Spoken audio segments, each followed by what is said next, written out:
Fort William is brutal. You've got peat bogs, midges, wind, rain, haggis. And that's not even mentioning the track, which is faster than a greased up Max Verstappen falling down the stairs, and, to be honest, as rough as his direct demeanour is likely to be afterwards. Now, all of the riders we're going to talk about today are absolutely amazing, and of course you have to be to win at a place like Fort William. It's 4.5 minutes of flat out chunder, with the aforementioned bog halfway down to catch you out with some slippery tech, before a flat out pedal as you slog your guts on the motorway to the finish. The fans love the racing, and that could be for a number of reasons. The open section up top means they can have excellent vantage points to see a lot of the action, provided they can see through their fly nets. It's also got that cauldron of atmosphere at the bottom which the riders come on into the finish corral. Now, I don't know if it's just Iron Brew those people are drinking, but they often seem to be having a very good time. The riders, on the other hand, have more of a love-hate relationship with the track. To say it's universally adored would definitely be a stretch. And in a way, the results back this up too, because of all the previous winners I'm going to talk about today, all of them achieved a podium finish before they went on to eventually win in a subsequent event. And that's only got two exceptions. Amaury Pierron, because he's only really won in the elite category when he's turned up and finished at Fort Bill, and Charlie Hatton, the 2023 world champ. But there's more to his story than meets the eye, which we'll get into in due course. Now, as we speak, Cathro is making his way to the event, clambering over the highlands, swimming through the locks, and he will be delivering a form guide in due course. Today, we're going to be talking about past winners that will hopefully be lining up on the event for the first Downhill World Cup of the year. To those that follow downhill closely, Charlie Hatton's 2023 World Champs win was anything but a freak incident. Yes, a UK rider riding on a piss-wet racecourse probably isn't a bad thing, but he'd also been getting some great results in 2022 in a whole array of conditions. There was the loam of Lenzerheide, the moon dust of Val di Sole, where he scored 2 7th places, as well as the claggy mud that was quickly drying, where he scored an 8th place in Leergang. So this wasn't a one-off event. But when I think of Charlie Hatton, I don't just think of his World Champs win. I think of a rider who's actually had some very good results right from his entrance into the elite field. There was a 17th at his first ever World Cup, a 24th at his second at Fort William itself, plus a slew of other great results in his first season. And that was all on a relatively small UK distributor-backed team. He wasn't just rolling into a factory setup straight away. Subsequently, he did get on with that Atherton project, and then the results really started coming, with plenty of top 20s. Either way, there's more to his racing than meets the eye. And this was done at a time without, Jordan Williams and Jackson Goldstone, where there was an expectation for riders to come from juniors and start winning in elite straight away.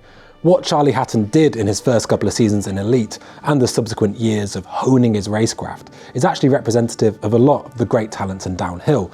There isn't the same immediacy as you see in other sports. I'm really hoping he gives it absolute hell for leather, and I realise that my genuine willingness to see all of these riders do really, really well might make it all seem a bit flat, but I really mean it.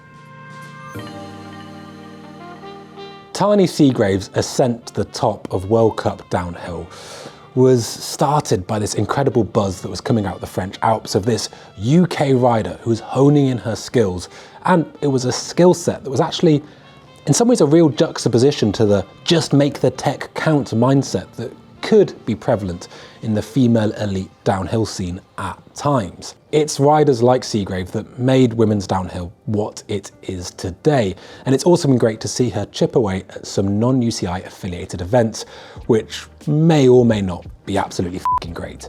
Seagrave scored a podium at the venue in 2015 before following up with a win a few years later in 2018. Now, in the intervening years, there was a little discussed pandemic, which you might have missed, but there was also a long road of injury and sadly concussions for Seagrave. But it'd be great to see her coming into 2024 not only riding but living with a healthy head, because concussions aren't to be trifled with, and hopefully she can build on that success to get back at the forefront of the field that she really helped push forward. Downhill is closer than ever right now.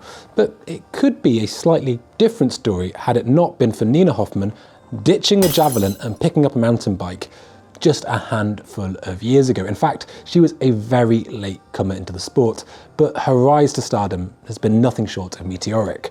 On pace alone, she seems to be one of the few female riders who can really take it to Vali Holl, even when she's firing on all cylinders. Now, although Fort William looks very different to that Val Nord track that she won on last year, in some ways it's not totally different. Both are incredibly high speed, and that really seems to play into Nina's strengths. Now, she's scored a podium as well as won here in the past, and I can see her being a real threat this weekend. Now, as a small aside, I remember working at the 2018 World Champs in Lenzerheide, and a friend of mine, a chap called Dag, came up and he said, "Listen, Henry, we've got a rider that we're supporting this weekend on a sort of privateer basis. Would you be able to help her out with any spare parts if she needed?" Of course, I said yes. And he said, "This person's only really just started racing or riding, kind of a tool in downhill, but she's one to watch. Don't forget the name Nina Hoffman." And it turns out he's in the wrong trade. He should be a talent scout, because he was absolutely correct. And it's been amazing to see her now at the forefront of women's downhill. Vali Holl is one of the biggest stars in all of downhill, and not without good reason. A child phenom touted for success who duly delivered both in juniors before taking it straight away to elite. In some ways, it's strange to think of her as a multiple world champion, because in other ways it feels like she's only just getting started. Now, in 2024, she's going back to where it all began for her, and she's moving back to a partnership with YT to feature on their YT mob. Now, not only will the bike be new to her, it could also be new to everyone, with what looks to be a new downhill bike in the works that might actually already be released at this point. Now, at Fort William, in the elite category, she's only ever won or podiumed. And I think that really establishes her and makes the point that when it comes to downhill racing, she's always the de facto #1 threat. Troy Brosnan is known for his angry, smooth style of riding bikes, as well as his incredible consistency. Now, both of these are really going to come to the fore on a track like Fort William, which at 4.5 to 5 minutes is incredibly physical. So you're going to want to be relatively smooth, but also the margins are incredibly tight. So you're going to want a good dollop of consistency. After taking his first ever World Cup win in 2014, it really felt like that could be a watershed moment.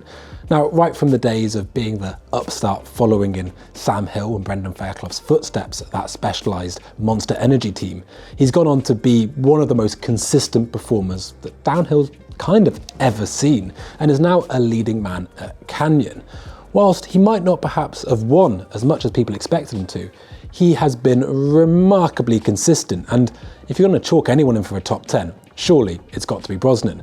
But on his day, he still does have a lot of pace and a tremendous amount of desire. So fingers crossed for him, making it count once again at Fort William.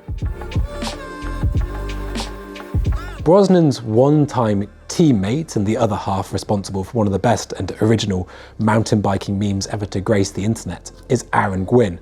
And considering he's one of the most successful downhill racers of all time, he's only won at Fort William once, which seems absolutely mad to me, because the track is holding up its end of the bargain in delivering quite a Gwin-style track. It's fast, it's rough, with a very high average speed.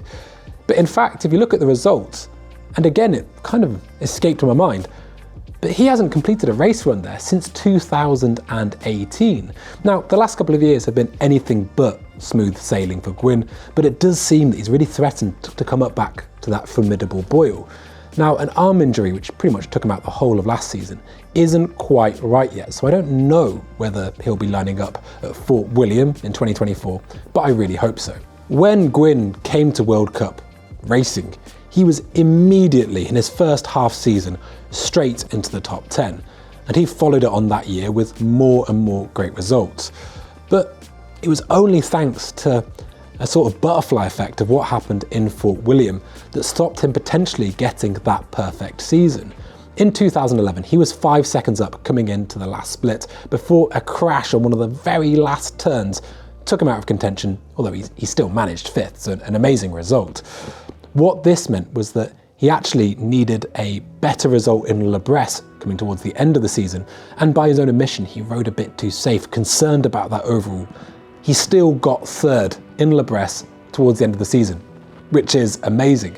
But I wonder if he'd won in Fort William, would he have been able to ride a little bit freer to potentially be the first downhill athlete to go for the perfect season? Amaury Pierron only wins in Fort William.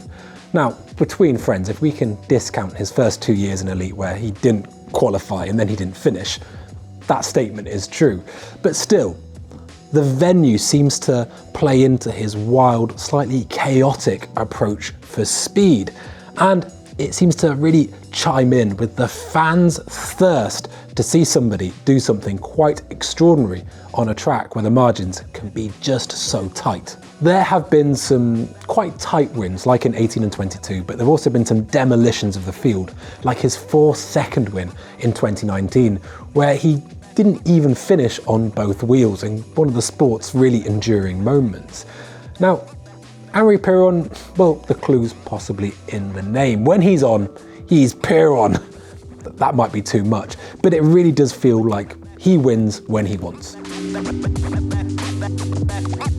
At the time of recording, I don't know whether Rachel Atherton will be lining up in 2024 at Fort William, but I sure hope she does. Now, after a very nasty Achilles injury in 2019, she took a few years away from the sport and even went and started a family before coming back sensationally and winning in Lenzerheide last year, and subsequently completing a few events over the rest of the year. Now, to my mind, that isn't just another win. That's one of the greatest sporting achievements that Downhill World Cup has ever seen, and it really stamped her authority as one of the all-time greats. After recording that historic win, she attended the World Cup at Leergang and the World Champs at Fort William, where she scored a 3rd and 8th respectively.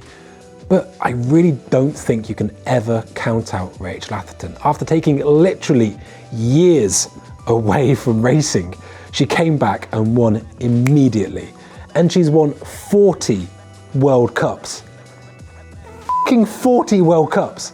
4 of which have been at the Bill, so it's clearly a track that she likes. That's not even mentioning, let me check my notes, further 8 podiums. That's f***ing wild. In the sands of time, when the Highlands were formed in the Grampian event, Greg Minnaar started attending the Fort William World Cup. Now, at his first World Cup in 2002, he scored a 22nd, which is very good. Before, in 2003, he started a run of top 10s that would last, and this is mad, that would last until 2022. That's like 2 decades of top 10s. That's f***ed. In that, there were 7 wins and a further 5 top 5s. Now listen, if any other rider had 7 World Cup wins and a further 5 World Cup podiums additional to that, it would be considered a great career. In isolation, the whole thing. The fact that Minnaar's managed to do this at just one venue is testament to the reason that he's considered one of the best ever. His speed and his consistency and his longevity. It's absolutely amazing. You simply can't count out Greg Minnaar at Fort William, especially on his new bike, which is rumoured to have 36-inch wheels. No, joking aside, but I would really love to see a rejuvenated and reinvigorated Greg Minnaar take on the 2024 season, because I just can't see him being done yet. Now, there is a breakdown of the past winners of Fort William that are still currently racing, but of course, there are so many riders who just haven't won there yet, and it'll be fascinating to see who can deliver this weekend. Now, don't forget to follow all the coverage on the site as well as in video from Pinkbike, and get in the comments below to let us know who you think is the true racing royalty of Fort William. Thanks for watching, and we'll catch you next time.